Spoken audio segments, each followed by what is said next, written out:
Bonjour à tous. Nous interrogeons aujourd'hui Jean Coldefy, auteur d'une note de la Fondation pour l'innovation politique. Jean Coldefy, alors que vont prochainement s'ouvrir les débats au Parlement sur l'ouverture des données publiques, en quoi est-ce une opportunité ou un risque pour l'économie française? Alors, ça peut être une opportunité, puisqu'on a de très bons entrepreneurs qui peuvent travailler sur ces données et produire des services à haute valeur ajoutée. Il faut cependant qu'on sorte, j'allais dire, d'une logique purement ouverture de données ou pas. J'aime bien qu'en France, on adore les débats idéologiques.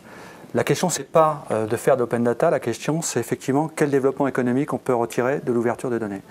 Et il y a une question, à mon avis, qui est fondamentale, qui est, est-ce qu'on a aujourd'hui, est-ce qu'on aura demain un champ concurrentiel équitable pour cette ouverture des données? L'ouverture des données, si on la fait sans condition, sans contrôle, profitera à ceux qui sont aujourd'hui déjà dans des situations dominantes. On pense toujours évidemment à Google, je rappelle qu'il est inscrit comme étant une SARL au capital de 7 500 €. Tout le monde sourit évidemment, mais il n'y a pas que, il y a aussi des monopoles publics ou parapublics qui seront, j'allais dire, les premiers bénéficiaires.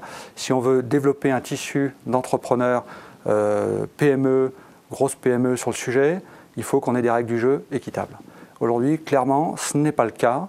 Et en quoi la loi sur le numérique va pouvoir adresser cette question?